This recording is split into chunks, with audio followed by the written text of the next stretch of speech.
$50 for the box. Belonged to my grandfather. Old man kept it locked his whole life. $50. That's what they wanted for it.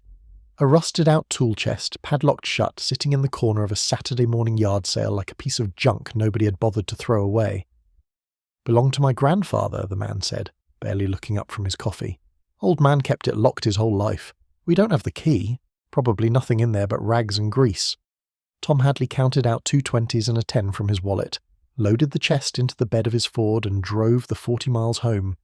He didn't know yet that he had just paid $50 for one of the most significant pieces of World War II history sitting in private hands anywhere in the country. He didn't know yet that under those greasy rags was a Japanese officer's katana, a folded surrender document signed on the black sand of Iwo Jima, and a black and white photograph of a 19-year-old Marine standing on the summit of Mount Suribachi 6 days after the flag went up. He didn't know yet what the family had thrown away, but he was about to find out. If you believe a Marine service should never be forgotten, not by his family, not by his country, not for any price, type Semper Fi in the comments right now. Stay with me. This one matters. Tom Hadley was 78 years old that summer, a retired gunnery sergeant, United States Marine Corps, 2 tours in Vietnam, 3 Purple Hearts he never talked about, and a small wood frame house at the end of a gravel road in eastern Tennessee, where he had lived alone since his wife Eleanor passed in 2019. He kept a workshop in the converted barn behind the house. He restored old tools for the love of it, draw knives, hand planes, brace and bit drills, the kind of honest American hardware that built a country before electricity made everything easier and worse. Every Saturday morning he read the classifieds in the regional paper looking for estate sales and farm auctions. He didn't drive 40 miles for an ordinary yard sale, but the advertisement had said vintage tools, garage clean-out, must go, and Tom Hadley had spent his life learning that the things worth finding were rarely advertised correctly. He left the house at 6:30 that morning with a thermos of black coffee and a fold of cash in his front pocket. By 8 he was pulling up to a tidy suburban driveway in Greenville, where folding tables had been set up under a sagging blue tarp. The grandson's name was Greg Calloway, mid-40s, polo shirt, the tired impatience of a man who would rather be golfing. He was running the sale with his wife and a teenage daughter who never once looked up from her phone. Tom walked the tables slowly. He picked up a tarnished compass, looked at the maker's mark, set it back down. He examined a cracked leather tool belt and a box of mason jars. Then he saw it. Sitting in the corner of the garage, half hidden behind a stack of paperbacks. A military-issue tool chest, olive drab paint nearly black with age and oxidation, the corners reinforced with steel brackets, a heavy brass padlock through the hasp. Tom knew the chest before he was 3 feet from it. He had seen them in supply depots from Da Nang to Camp Pendleton, World War II vintage. The stenciled lettering on the lid had faded almost to nothing, but Tom could still make out the shape of a service number under the dust. "What about that chest?" he asked, careful to keep his voice neutral. Greg glanced over without much interest. $50, as is. No key, no idea what's in it. Probably nothing. Tom paid in cash. He did not haggle. He could see in Greg's eyes that the man wanted it gone, and Tom had learned a long time ago not to give people second thoughts about parting with things they didn't understand. He drove home in silence, the chest rattling behind him in the bed of the truck. When he got to the barn, he carried it inside one straining handle at a time and set it on his workbench under the lamp. He stood looking at it for a full minute before he moved. There was no hurry. He had waited his whole life to find something like this, even if he didn't yet know what it was. He fetched a hacksaw from his pegboard and went to work on the padlock. The shackle was solid steel, hardened, and it took him 11 minutes of patient back and forth to cut through it. When the lock fell into his palm, he held it for a moment like a relic and then set it gently aside. He took a breath. He opened the lid. The smell came up at him first. Gun oil and cosmoline, and the dry, musty scent of cloth that had not seen daylight in 50 years. The top layer was rags, just like Greg had said, oily and folded with the unconscious precision of a man who had been trained to fold things a certain way. Tom lifted them out one by one. Under the rags was a bundle wrapped in faded silk that had once been deep red and was now the colour of dried blood. Tom's hands were steady because they always were, but his heart had started to move in his chest in a way it hadn't moved in a long time. He unwrapped the silk slowly, The sword was a Type 98 shin guntō, the officer's pattern adopted by the Imperial Japanese Army in 1938. The leather of the field-grade hilt wrap had darkened with age and sweat, but the menu key, the small ornamental fittings beneath the wrap, were still bright. Tom drew the blade an inch from its olive-drab scabbard. The steel underneath was clean. The hamon, the temper line, ran like smoke along the edge. This was a real blade, not the machine-stamped imitations issued late in the war. This was a family sword that an officer had carried into battle, probably handed down for 2 or 3 generations before it ever crossed the Pacific. Tom slid it back into the scabbard with both hands and set it on the bench. He sat down on his stool because his knees were not what they used to be, and because he understood suddenly that he was no longer in his workshop. He was somewhere else entirely. Underneath the sword was a manila envelope brittle at the edges. Tom opened it with the tip of his pocket knife. Inside was a single folded document on heavy paper, the Japanese characters running down the right side in vertical columns, and below them a translation typed on a US Marine Corps typewriter and stamped in red ink. Surrender of arms. Issued in the field, April 4th, 1945, Iwo Jima. The Japanese officer's name was written across the bottom in pen. Lieutenant Hideo Tanaka, 145th Infantry Regiment. The receiving Marine had signed underneath, Corporal James M. Calloway, 28th Marines, 5th Marine Division. Paperclipped to the back of the document was a photograph, 3.5 by 5 inches, sepia faded, the white border yellowed and cracked. A young Marine stood on a rocky summit with the wind in his utilities and a carbine slung across his chest. Behind him in the middle distance, faintly, the silhouette of a flagpole and a folded banner being lashed to it. The young man's face was thin and sunburned and impossibly young.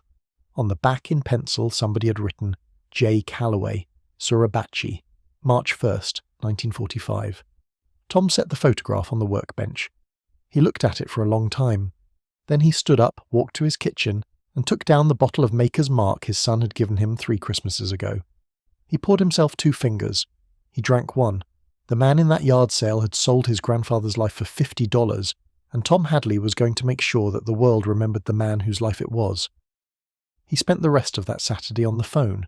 He called the Regional Marine Corps Historical Foundation in Knoxville. He called a friend who had retired from the National Museum of the Marine Corps in Quantico. He called the funeral home in Greenville. He found what he expected to find. Corporal James Jimmy Calloway had died 6 months earlier, at the age of 92, in the same town where his grandson had just sold his chest. He had come home from Iwo Jima in 1945 with a Bronze Star with Combat 5, 3 campaign ribbons, and a permanent piece of shrapnel in his right hip that the doctors had decided was safer left in place.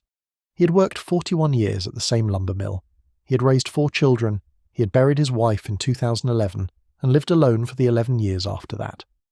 And according to the Foundation's records, he had given exactly 1 interview about his service in his entire life. A 15-minute conversation in 1995 with a local historian who had asked him about the flag raising. Calloway had been on the summit that morning. He had not raised the flag himself, but he had been part of the security element that climbed Suribachi with the patrol. He had watched it go up. 6 days later, he had been in a cave on the northern end of the island with his platoon, when a Japanese officer had stepped out of the darkness with empty hands and asked, in broken English, for the senior Marine. Calloway was a corporal. Everyone above him in the chain of command was dead or wounded. The officer had unbuckled his sword and presented it to him with both hands, in the old way, the way an officer's son had been taught to present a sword since before the Meiji Restoration. Tom Hadley sat in his kitchen with the phone receiver against his ear and the photograph in front of him and listened while his friend from Quantico explained what he was holding. A documented surrender of a named Japanese officer at Iwo Jima. The officer's family sword intact, attributed. A photograph of the surrendering Marine on Suribachi 6 days after the most photographed moment of the entire Pacific War. There were maybe a half-dozen comparable artifacts in private hands anywhere in the country. The sword alone, his friend said, would be conservatively valued at $80,000 to $150,000 at auction. The document was not for sale at any price. It belonged in a museum. There was one more call Tom made that night.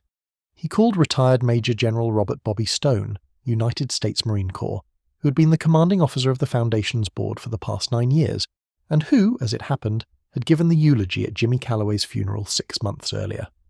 Tom told him what he was holding. There was a long silence on the line. Then the general said very quietly, "I'm leaving in the morning. I'll be at your house by 10. He was at Tom's house by 9:45. Bobby Stone was 81 years old, 6'3", and still moved like a man who took orders from no one. He wore civilian clothes, but the bearing was unmistakable. He spent 30 minutes in Tom's workshop looking at the artifacts in silence, the way a man might look at the grave of a friend. Then he looked up at Tom and said, "Where do they live?" Tom drove. They took the artifacts with them, the sword and the document and the photograph wrapped in clean cotton in a hard-sided case in the back seat. 40 miles back to Greenville. The yard sale was still going when they pulled up. Greg Calloway was sitting in a folding chair drinking a beer at 10 in the morning. Tom got out first. Greg looked up, recognized him, gave a half wave. "Forget something, old-timer." The general got out of the passenger side. He did not raise his voice. He didn't have to. "Mr. Calloway, my name is Robert Stone. I am a retired Major General in the United States Marine Corps. I had the honor of giving the eulogy at your grandfather's funeral 6 months ago. I wonder if you could tell me what you know about his service." Greg's beer hand froze halfway to his mouth. His wife came out of the garage holding a stack of paperbacks and stopped where she stood. He was in the war, the Pacific. He didn't talk about it much." The general nodded once. "Corporal James M. Calloway, 28th Marines, 5th Marine Division. He landed on Iwo Jima on the morning of February 19th, 1945. Of the 250 men in his rifle company, 83 walked off that island. He was one of the 83. He was awarded the Bronze Star with Combat V for refusing to leave a wounded man during the assault on Hill 362B. The general opened the case in the back seat. He lifted out the sword.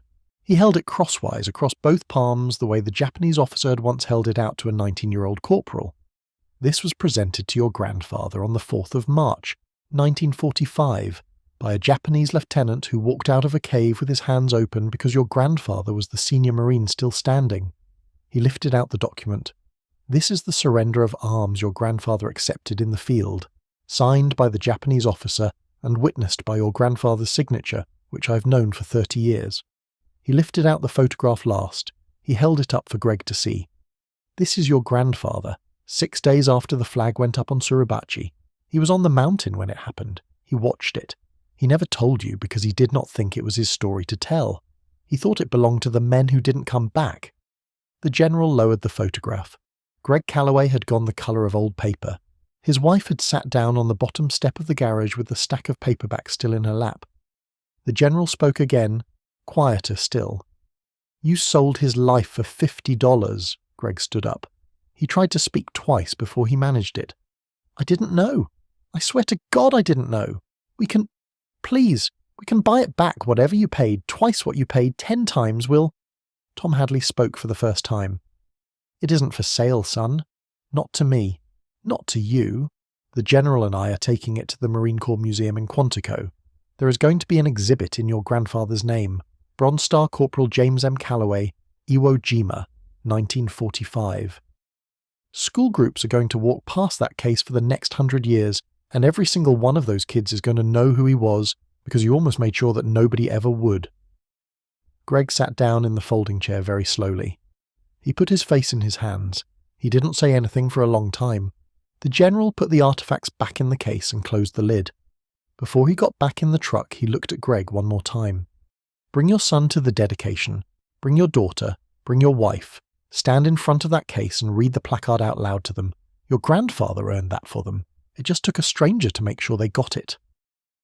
3 months later, in a quiet wing of the National Museum of the Marine Corps in Triangle, Virginia, a small group gathered for a private dedication. The sword rested in a climate-controlled case under museum-grade lighting. The surrender document was displayed beside it, mounted in archival paper.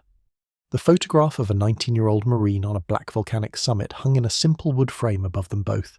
The placard read, "Presented in honor of Corporal James M. Calloway, 28th Marines, 5th Marine Division, Iwo Jima, February to March 1945, Bronze Star for Valor. A Marine who came home and never forgot the men who didn't." Greg Calloway stood in front of the case in a dark suit.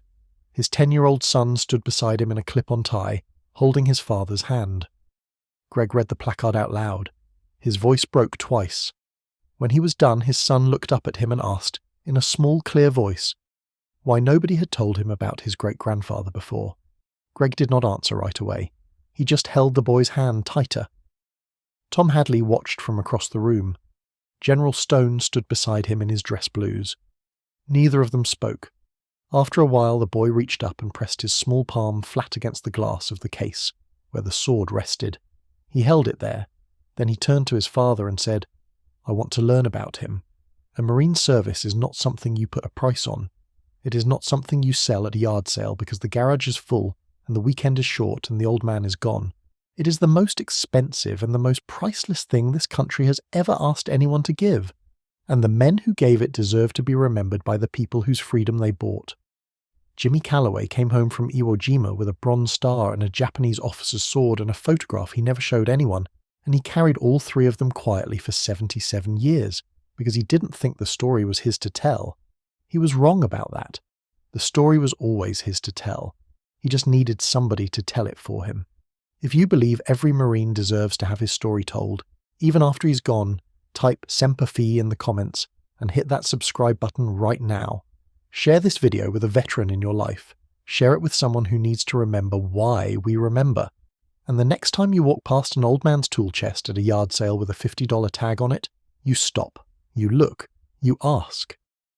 Because what is inside might just be a life. And lives? The kind that men like Jimmy Calloway lived are not for sale.